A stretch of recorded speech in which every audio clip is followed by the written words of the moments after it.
Hello, ladies and gentlemen. Welcome back to the Lions Den podcast. I'm your host, Dan Stone. And before we get into One Piece chapter 1101, I apologize for my absence. There's been quite a bit that's happened in my life personally, and also direction in which I want to take the channel. Maybe I'll make another channel. I don't know. If you guys want me to kind of get into what's happened in my life, I'd be more than happy to do it. I did start this channel mostly to be a more transparent person, and I want it to be a transparent channel in as much as I can make it. And so if you guys are interested in hearing about that, let me know. I'll make a video on it. If not, I don't want to bore you. But without further ado, let's get into chapter 1107, titled I've Been Looking For You.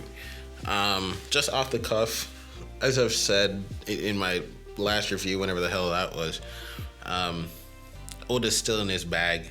This is a wonderful chapter. My only regret is that I wish it were a little bit longer, as I do with all One Piece chapters. We start out with a cover story, or not a cover story, but a cover image of Beppo hanging out with Law. Beppo looks a little bit dejected because Law is ignoring him, or maybe not ignoring him, but instead of falling asleep on him, which I'm sure we've seen at some point, he's falling asleep on some random snow leopard. So Beppo feels a little bit dejected, and I'll be honest with you, I do feel a little bit sad for Beppo, but current story, those might be the only two alive of that crew, TBD. So they'll have a lot of time to hang out. So anyway, moving on, we come back. We're back at Egghead Island, of course. I say we because the chapter never left. I did. The story never left. I did. But yeah, we're back at Egghead Island, and based on what's happened last chapter, we obviously get to see the full touchdown of the giant warrior pirates. We get to see Dorian Broggy again back in full force. Last time we saw him, they were at Elbaf with Shanks. Clearly, Shanks. Well, one of two things has happened, really. Either Shanks is here, which I doubt, or after Dorian Broggy essentially wiped out finalized the wiping out of Kid's crew, Shanks probably sent them to bring them back to Elbaf. So Shanks is probably waiting for Luffy on Elbaf, and we'll probably get to see a reunion there once the Egghead arc has wrapped up. But we see Oimo and Kashi as well. If you don't remember who Oimo and Kashi is, I'm like 100% sure Oda talks about it later in the chapter. But Oimo and Kashi,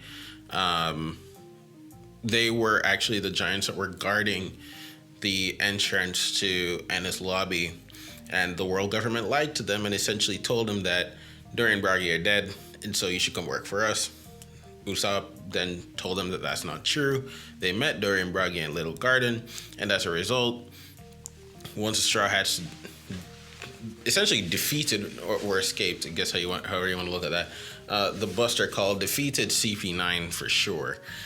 They decided that they want to go look for their captain, and clearly, I mean, we've known this for a while, but clearly they've reunited, and we're seeing the fruits of their labor right now. But we have Dorian Broggy, their crew, the giant warrior pirates, essentially coming to the aid of the Straw Hats, presumably, again, at the beckoning of Shanks. And I know I've made a video on this, and if you haven't seen it, you should go watch it. It talks about the Kuyomon, and I would be very surprised if the image that we're seeing here, I'll pull it up on the screen, of one of the giants isn't a tattoo of the sun in the shape of the Kuyomon. If you don't know what the Kuyomon is, it essentially tells us the strength ranking of the Gorosei, and might even hold some interesting foreshadowing for the powers of Imu, and the rest of the Gorosei. If you want more on that, I have a video. I might put it in the iCard. Awesome. Great. So we get to see Usopp actually recognizing Dory and Bragi. And obviously he's happy to see him. And he's happy to find out that Oimo and Kashi actually found him. And so this is great. Obviously, remember, Usopp's goal is to become a great warrior of the sea. And he sees the giant warrior pirates, especially Dory and Bragi, as kind of and all of Elbaf really, as kind of the epitome of that. And so this is a great development for his character. We might actually get to see Usopp get closer to his dream because of the upcoming Elbaf / maybe not Elbaf, but Elbaf. I'm hoping Elbaf, but Elbaf related arcs. So keep that in mind. I think that's going to be really, really, really interesting going forward as it looks like we're wrapping up the Egghead arc. Now, moving on from that, we do get to see a little bit of antics with Brook and Sanji and Lilith, just trying to get the ship to essentially work. And we see Jinbei chasing after Zoro, which allows us to cut to Lucci and Zoro. And they're having a little back and forth. Zoro's clearly not taking this fight seriously. I know that for two reasons. One, Zoro's using two swords. And two, he doesn't have the headband on. I'm just gonna say it. He used and it's not an old shtick. He put the headband on when he got rid of, what's his face? I forget. The stone guy from Pika. There you go. He put the headband when he beat Pika. He put the headband on when he beat King. He's not using it on Rob Lucci. I'm pretty sure that Zoro's not taking this fight seriously. And he's taking it seriously, but not nearly as seriously as he wants to, or as he probably could if he really wanted to. Which is why when Rob Lucci says, these fools will never make it out of here if they can't cut the arm off the body, basically he's just saying, they should say, fuck you, and just leave, right? And Zoro is saying, it almost sounds like you think you're in control of this fight, Rob Lucci.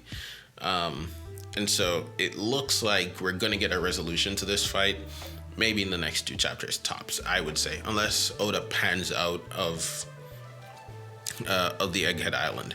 But as long as we stay in Egghead, I presume that this fight will be over in the next 2 chapters. Because realistically, I know that Luffy and Zoro are not on the same tier anymore, but I don't think that gap is massive. And considering the fact that Luffy essentially, once he went into Gear 5, completely played with Rob Lucci. I'm imagining that if Zoro brings out 3 swords and Advanced Conqueror's Haki, this fight is pretty much fucking over. So I don't see a world where Rob Lucci pretty much stands a chance. Even if we look at Luffy, Zoro, Sanji, Jinbei, I think he might stand a chance against Jinbei. I think Sanji also pretty much wipes the floor with Rob Lucci, given the enhancements that we got in Wano too. So that's just my personal opinion. I don't even know if we'll ever see that play out. But moving on from that, we get to see that the PXs, the Kuma, the Pacifista Kuma model specifically, have actually turned. And I know this happened last chapter, but I didn't get to cover it, so I'm going to cover it like I did. It's really great because we know that Dr. Vegapunk put that fail-safe in, that if the Pacifista were ever ordered specifically to hurt Bonnie, that they would instead come to her aid. Because according to Dr. Vegapunk, if I remember correctly, there's no such thing worse than being killed by your own father, which you have to imagine is fucking traumatizing if that were ever to happen. And so he put that fail-safe in, which he then promptly got stabbed for. Speaking of which, I think we do get to see that later on in the chapter, so I guess I'll cover it then. Moving on, we get Mega Chin. And I give Megamind the Mega Chin because this guy's got like 1, 2, 3, 4, 5, 6, 7 chins. Good lord. It's insane. He's got 5 chins. But they're essentially trying to recoup, getting a status report, trying to figure out. Of course, they don't like firing on their weapons because they spent money on it. It is what it is.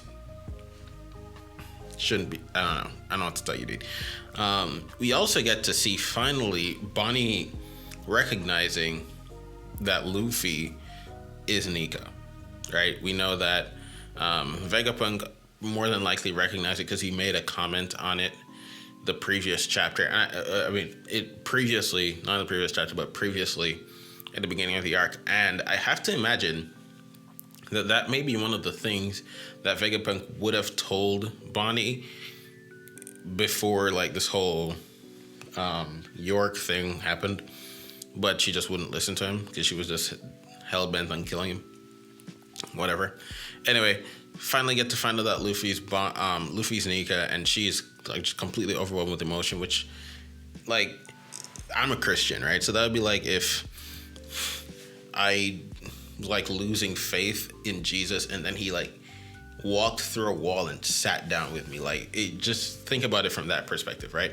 Or I guess if you're not religious, right? Like, you have a family member that you thought was dead, right?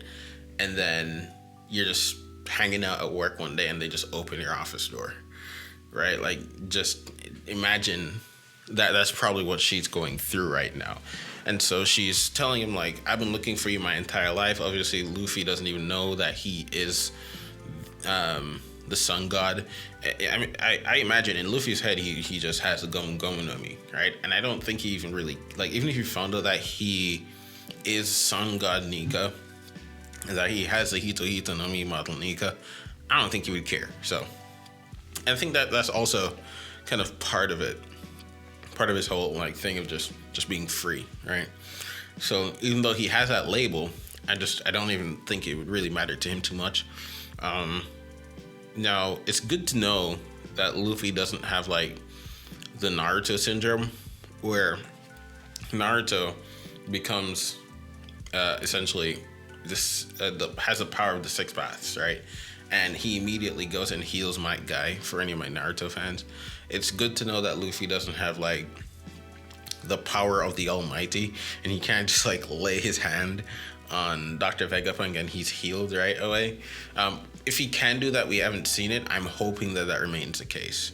But what I do find interesting here is 2 things. One, Jewelry Bonnie's power started to fail. If you remember, a few chapters ago, I think it's probably sometime last year, Jewelry Bonnie's power started to fade when she stopped believing in Nika, right? And so Luffy's saying, I'll show you how this punch actually works, blah, blah, blah, blah, blah. And I assume that when she says, show me a Nika-ish future, now that she knows what it looks like, Jewelry Bonnie will become probably one of the most powerful people by the end of the story, right? Because I think her power more or less works on faith. And so it's hard to not have faith when the thing you're looking for is right in front of you and you know exactly how it works. So I'm imagining that Jewelry Bonnie becomes stronger, and as Luffy becomes stronger, she'll continue to become stronger. Especially since like her entire belief system is based on Nika. So there you go. Now, the other thing that I found interesting was Saint J. Garcia Saturn's mind power. Again, it seems different from Conqueror's Haki. I don't know what this is. Maybe it's something to do with being a Gurusei in the magic circle and all that. It does damage to Luffy. He does damage to Luffy by looking at him, which, if you remember, the last time he did it to like the bums, the scrub of the crew, the Navy that came with him that they told not to look at him, they got their heads blown up. So we're obviously we knew Luffy is stronger than the scrub, but we get to see that, yes, it does actually hurt Luffy as well. But Luffy basically just, eats it and just lays a smack down on Saint J. Garcia. pretty much putting him out for now. Moving on, we do get to see them saving Dr. Vegapunk. He's obviously, I guess, resigned himself to death, which is unfortunate, kind of sad to look at. But, and you know, I hope, I didn't expect him to get stabbed last chapter. That definitely caught me off guard. I hope he actually dies here. One, because I've mentioned this in a couple chapters before, you run into a problem when you're writing the smartest character in the world. The best thing to do is just have them for an arc and kill them, because otherwise, like, why are they being stupid, right? What's the character flaw? You're the smartest person in the world, right? So that's kind of a thing, but also it lends credibility as we approach the end of the story that yes, there are actually stakes. People will actually die. So I obviously I like Vegapunk as a character, but I'm thinking thematically, he does actually need to die for a couple of reasons that I just laid out. Now, obviously, they're trying to save Vegapunk. Kizaru comes in. He says, I can't let that happen. Now, if you look, Kizaru's eyes are closed. I think most of us who recognize this could probably feel like he doesn't really want to be here. He doesn't want to do this. I remember him even saying I should have worn darker sunglasses, indicating that he's going to cry and embarrass himself. So, and you know, that makes sense. Who wants to kill friends, right? And so right before he gets that, but he's still going to do his job. Right before he gets it off, Sanji comes in. It's Mr. MVP, Simp. And who's that? Oh, it's Mr. MVP, Simp!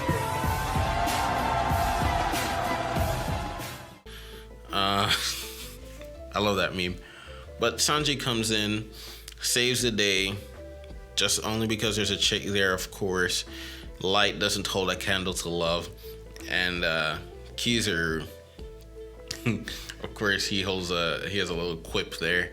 As if that's true, they'll have to scrap the physics books and start from scratch, which I think is funny, of course. But again, I'm not surprised. And even a feat like this is why I think Sanji would beat the brakes off of Rob Lucci if he really needed to, you know? Because I don't think he's using Diablo Jambe. He might be using Armor Haki, more than likely. So again, this doesn't actually surprise me at all. So now Frankie didn't expect it, but again, I'm not surprised. I think Sanji, Zoro, and Luffy are probably some of the strongest characters in the story right now. So again, I think Sanji could, I don't know if he would beat Kizaru, but I don't think he's that far from him. So now, luckily for Sanji, Luffy's there, so there's no way that both of them would lose to Kizaru. I think Luffy could beat Kizaru as he is, if he can figure out how to keep more stamina in Gear 5. He beats Kizaru, is my opinion. I think I don't know if I when I started doing these reviews, I think it was well into the Egghead arc. Sanji's outfit looks goofy, dude. The shoes look stupid. I get it. It's from Astro Boy. I love Astro Boy. Watched a lot growing up. It's just with the shorts, it looks stupid. Okay. So I love when Sanji lights a cigarette. One of my favorite moments. Whenever he does it, I think it's great. It looks stupid when he has the outfit on. Moving on from that scene, we finally get the payoff to the Blackbeard flag, the Blackbeard ship that we saw.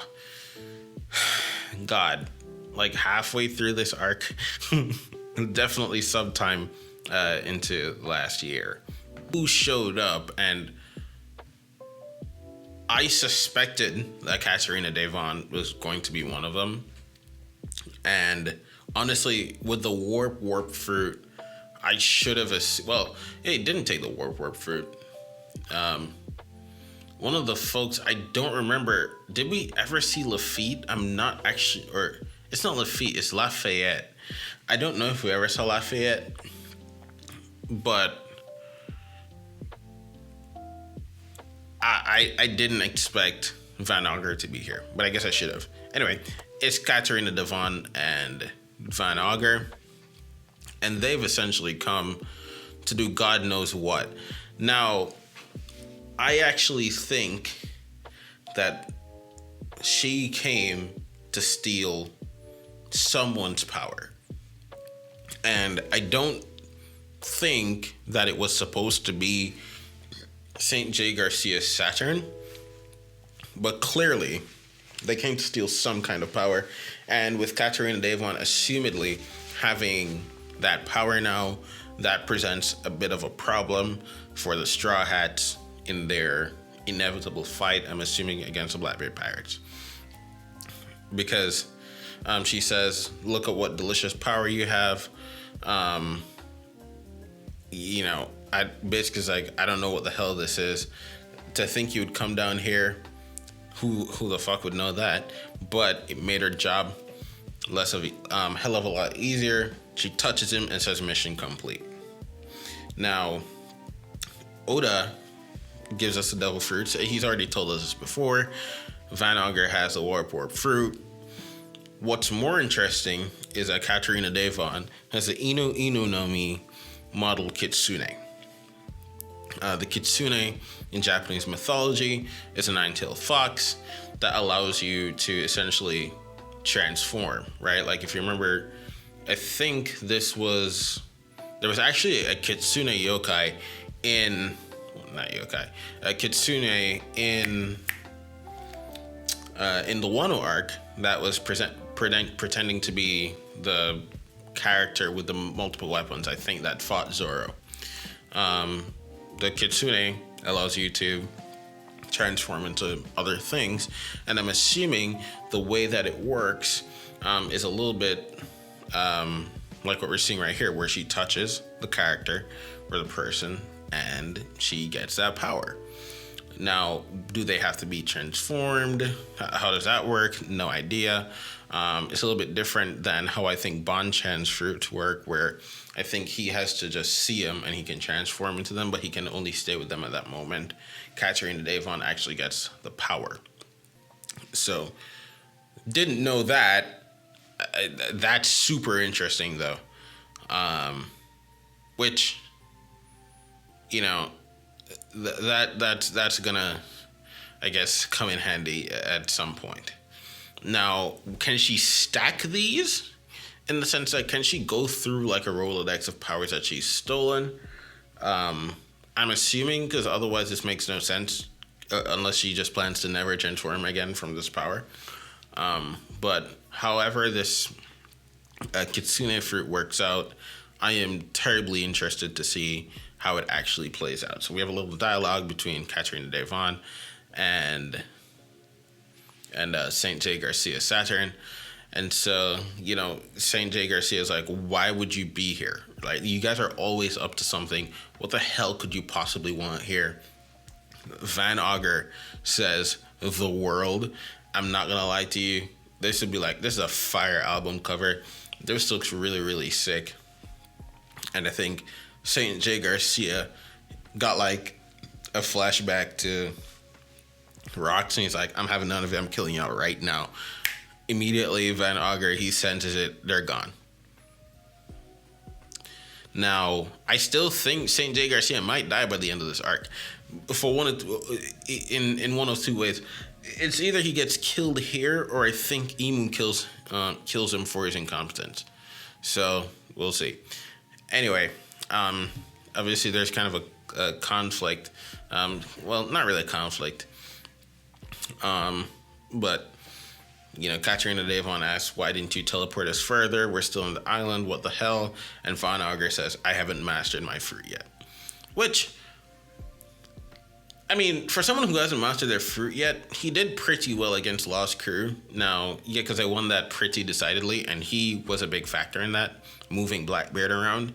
But I guess it was like maybe just a small confined space, so he didn't really have to do much. But at the final scene of the chapter, we finally get the payoff also to Karibo's character, where, if you remember, Karibo consistently said, I have this information that I want to give. And I think that information was about Shirahoshi I have information that I want to give to a specific pirate. And I remember there were tons of talks about whether it was Shanks. That never made sense to me at all. And then it was possibly Kaido. And obviously, we know it couldn't have been Kaido or Big Mom because the Wano arc has been resolved, right? And so at the end of this chapter, we find out that Karibo is actually a huge fan of the Blackbeard Pirates. He's kind of like the Bartholomew to Blackbeard, like a Bartholomew is to Luffy. Karibo is to Blackbeard. And we finally get to find out that he's a huge fan, and he always wanted to be like Blackbeard. Blackbeard's the reason why he set sail, and he calls himself, he said, I want to be a lackey and Commodore Teach's crew. It's all I've ever wished for. Please take me to meet him. So this Luffy versus Blackbeard shtick might actually come to a head at some point. In fact, I know there are theories about Shanks dying. I don't like that.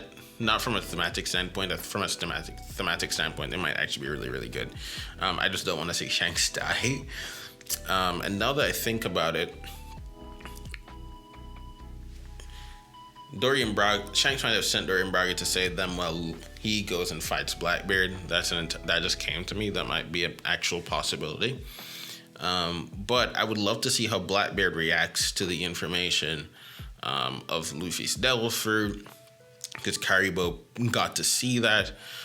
Information that he may have learned while sailing with the Straw Hats. Obviously, the information about Shirahoshi and how she's an ancient weapon.